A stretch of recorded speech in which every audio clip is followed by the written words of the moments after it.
nga raw may nuno sa punso doon at madalas din daw may magpakitang duwende at white lady sa lugar nila. Panoorin ang tapang ng bumpero at ang kababalaghang nangyari sa video. Nang makarating ang bumpero sa sunog ay mabilis siyang umaksyon para patayin ang sunog. Ngunit pansinin ang pinto ng bahay sa harapan niya. Bumukas, Sa simula ay makikita mo Saradong-sarado nakasara ito naman. at bigla na lang itong bumukas ng mag-isa. Makikita mong nasusunog na din ang ikalawang palapag ng bahay at Uy, may kamay? nakakuha pa ng litrato si Gleta. Kapansin-pansin ang Ayun. pagkakahawig ng imaheng lumabas sa litrato sa mukha ng lolo niya. Kung ganoon, nagbalik ba ang kaluluwa ng lolo niya sa trailer na yon? Yun lang. Sa videong ito ng mag-ama, nasa private villa sila kasama ang buong pamilya para maglibang at mag-relax. Hindi din mawawala ang paglublob sa swimming pool para labanan ang init ng araw na yon. Nagve-video lang ang mag-ama sa kanilang ginagawang activities, ngunit sa pagtalon ng bata sa swimming pool, may iba na palang makikisama sa kanya. Panoorin. May makikiswimming pool. Ba, mayaman sila oh. Sabi, ganda. Bahay lang ba yan? O ano? Bahay lang. Uy, may kamay?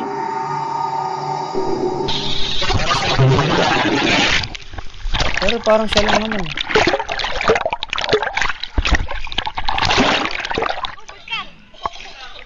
May kamay eh.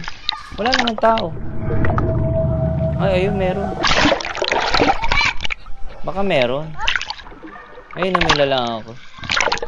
Pero ang layo. Tulungan mo na din ako, Mike. Paglundag ng bata sa pool, bigla na lang lumabas ang isang pares ng kamay ang Sabi, humawak nakakilabot. sa katawan niya Oo, at ano, bata. tila itinulak siya. Maliit. Iisipin mong kasamahan lang nila ang may gawa nito sa simula. Ngunit nang ipakita ng bata ang paligid niya, Wala. makikita mong wala siyang ibang kasama sa gawin ng pool Hindi niya napansin. kung nasaan siya. At lahat ng mga kasama nila ay nasa kabilang dulo. Makikita mo din habang lumalangoy siya wala ay nakalublob. naipakita din niya ang ilalim ng pool. Pero wala din namang ibang tao doon. Parang may tumulak Mapapansin mo din nang ipasa ng bata ang camera sa kanyang ama. Walang Malinaw tao. mong makikita na silang dalawa lang ang nasa gawin ng Ayun. pool na yun. Bukod dito, Kalabot. mapapansin mo Oh. din na maliit lang ang mga kamay na tumulak sa bata na halos kasing laki nga lang ng kamay niya. Sa video, makikita mo hanggang Kalabot. dibdib ng ama ang lalim ng tubig ng pool. Kung ibang bata ang may gawa nito, hindi niya maitutulak ang Oo. tumalong bata. Pero nagalaw ng niya yung ganun ano, lang laman, dahil no? Malamang lumubog Ayun. na din siya sa ilalim ng tubig. Naitulak niya yung Kung laman. ganoon, kamay ba ng multo ang nakitang tumulak sa bata? Hanad nga ba ang swimming pool sa bilang na arkilahan nila? Hindi niya rin Ikaw napansin na eh. ang magpasya. Ayun, may tumulak. Ang bilis. The trailer. Nakakatakot siya. Pinuntahan nila Gleta ang trailer ng kanyang lolo na yumao noong 2024. Abandonado na nga ito at wala na din nakatira doon ngayon. Habang nasa sasakyan nga daw sila ay may naririnig silang squeaking sound sa loob ng dating kwarto ng lolo nila at katunog nga daw ito ng ingay kung paano maglakad ang lolo nila sa trailer nung nabubuhay pa siya. Dahil dito ay nag-video sila at Nagmamanifest sila. ito ang kanilang nakunan. You're out of that window and grab this. I don't like it. I see it. Right into the house. Yeah, now go pee. You think somebody's in there? No, like right into the house with the car. Oh. Hindi na nga sila bumaba sa kotse dahil na din sa takot nila. Ganyan yung mga bahay sa Patay ang Amerika. ilaw sa loob ng trailer at binivideohan trailer lang lang. nila ang bintana kung saan sila may naririnig na ingay. Nag-uusap pa sila sa loob ng kotse nang bigla na lang silang mataranta dahil sa bintana may Sumilip? makikita kang puting mukha na sumilip sa kanila. Mabilis ang pangyayari pero nang makita nila to, mabilis silang napaalis sa lugar na yon. Wala kang makikitang malinaw na facial feature Ganyan talaga nito pag mga at multo. parang nga lang itong naglalakad Mga puti. sa loob ng trailer. Bago sila makaalis ay nakakuha pa ng litrato si Gleta. Kapansin-pansin ang Ayun. pagkakahawig ng imaheng lumabas sa litrato sa mukha ng lolo niya. Kung ganoon, nagbalik ba ang kaluluwa ng lolo niya sa trailer na yon? Wala. Hindi pa niya kaya alam na patay na siya, kaya siya bumalik doon at ginagawa pa din niya ang mga bagay na ginagawa niya nung nabubuhay pa siya? Ikaw na ang Ganun. humusga. Portrait. Isang Picture. araw, abala si Emily sa kanilang bahay at kalaunan ay gumawa din siya ng muffin para sa kanyang asawa. Map. Habang nagbe-bake siya ay naging abala din siya sa pagtingin ng mga pictures na nakasabit sa dingding ng bahay nila. Hanggang may napansin siyang isang detalye sa mga ito. So I'm just going about my Yung day, ano? making my English Parang may muffin, mukha, and I was may looking ulo, at these no? pictures. I'm like, oh, we're Dalawa? so cute. Who is that? And who is that? Dalawa? Like, do you see that? What? I'm so Dalawa? confused.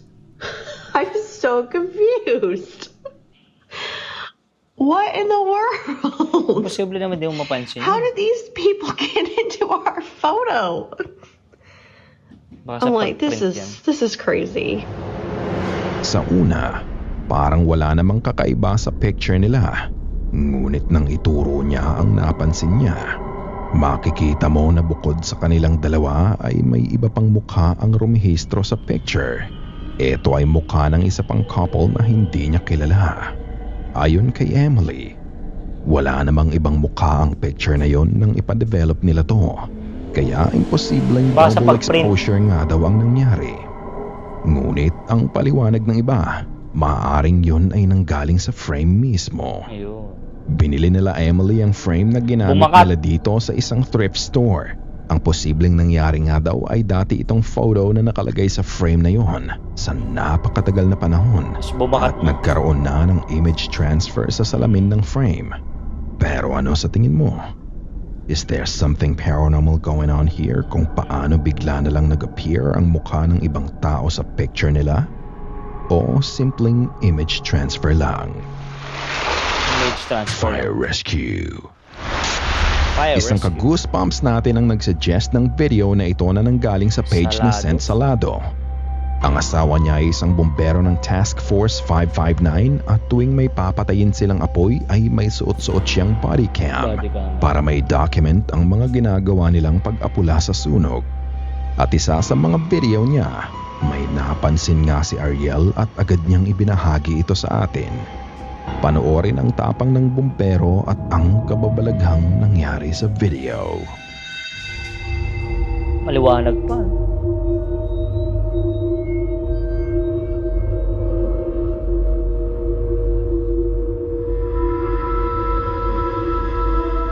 Light materials, talagang tupok na tupok. Bumukas.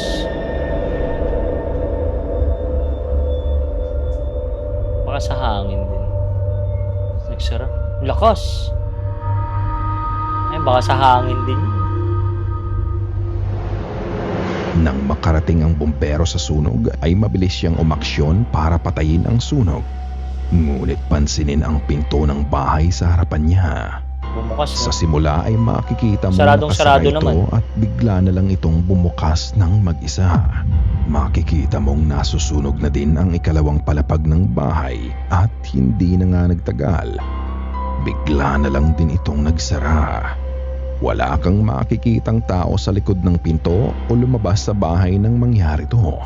Kung ganon, may espiritu kayang nanghihingi din ng tulong sa bombero para unahing patayin ang sunog sa bahay na yon?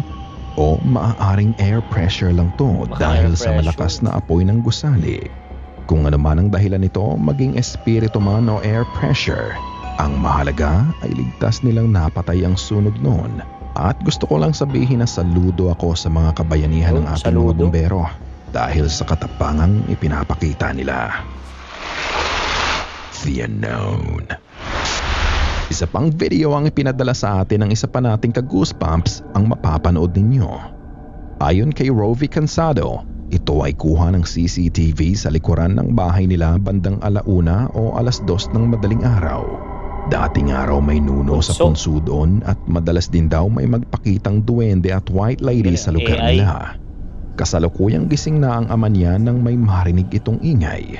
Nang tignan niya ang CCTV na naman. Lagi ito lang. ang kanyang nakita. Tagal, 12:56 pa lang yun. Kaya malapit na. 24 Ah, dito. na. Ganun.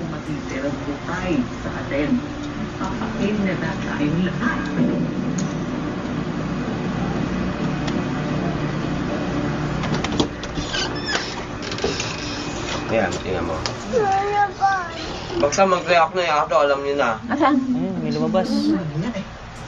Ayan o, tingnan mo. Ayan o. Si Papa yan. Ayan o, gumalaw o. Ayan, may dudungaw ah. Ayan o. Ang liit ng kamay eh. Paano mag- Matapos na mag-react ng aso sa ingay, makikita mo sa likod ng nakasabit na balde ang pagdaan ng isang ilaw. Para nga itong lumundag pataas. Matapos nun ay may makikita ka ding sumilip sa pwesto na yon. Hindi man malinaw kung ano ito, pero hindi mo maikakaila na meron talagang something Kasi doon. ano yung aso. Makikita mo pang patingin-tingin ang aso sa gawing yon. Ayon na din sa lalaking maririnig sa video, yun nga daw ay maliit na kamay. Ang ibig sabihin ba ay andon pa din ang duwende sa parte ng bahay nila na yon? Kahit ba wala na ang punso ay patuloy pa din ang paninirahan ng elemento doon? Hindi nga daw alam ni Rovi kung ano talaga ang imaheng nakita nila. Pero ano sa tingin nyo? Duwende o white lady? She's watching. Nako, nanonood. Sa videong ito ni Prince Leonard, late na siyang makauwi matapos nilang lumabas ng mga kaibigan niya. Pag-uwi niya, agad niya daw ikinandado ang Montalban? gate at nilak ang pinto dahil mag-isa lang siya Ako sa po. bahay. Naghanda na din siya para matulog. Pero bago yon ay naglaro muna siya ng mobile game. Habang ML. naglalaro nga daw siya ay naririnig niyang gumagalaw ng malakas ang upuan. At pagtingin niya sa pinto, malaking kilabot ang naramdaman niya.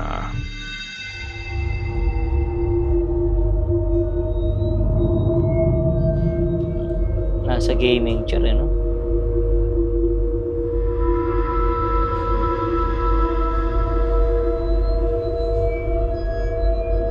Nanonood sa kanya. Eh po, grabe, ang laking tao. Diyos ko, nakakilabot. Nakita mo ba Ang laki. yun? Sa itaas ng pinto niya, nakasilip ang isang Nakakatakot. mukha ng babae na may itim na buhok. Diyos ko, Tila ang tangkad. pinagmamasdan lang siya ng nakakatakot na entity na to. Ang tangkad. At para bang hinihintay na makita ni Leonard. Mapapansin na nasa itaas na bahagi ng Diyos pinto ko, nakakatakot. nakasilip Ang ang talban. mukha sa kanya. Kung prank man ito ay makikita mo sanang nakahawak ang entity sa pinto para laki. makabalanse ng tama dahil na din sa anggulo Tsaka ng gagalaw. pagsilip nito. Pero tanging mukha lang nito ang makikita mo. Taas. Bahagya nga itong umurong sandali ngunit bumalik din ito agad sa pagsilip sa kanya. Dahil sa nakita niya ay pinuntahan pa nga siya ng pamilya niya para tulungan siyang hanapin kung sino man to. At para tignan kung may ibang pwedeng daanan ang masasamang loob papasok sa bahay. Taas. Pero wala naman silang nakita. Ayon kay Leonard, dati ay nakakatulog siya ng mahimbing sa bahay. Ngunit ngayon ay kakabakaba na siya sa loob nito. Ano kaya ang mukhang nakasilip sa kanya? May masama nga kaya itong pakay Laki. at bakit nagpapakita ang entity sa kanya? Katulad ng dati mga ka-goosebumps, ikaw na ang magpasya. Ikaw na ang bahalang humusga. Sana ay kinilabutan ka sa mga video na aming itinampok ngayong gabi. Kung may nais kang ibahagi ay bukas. Yan, i-subscribe nyo po si Sir Goosebumps. Siyempre, subscribe nyo rin ako. Yan, hilaan tayo pataas. So, yun, mga kapaldo.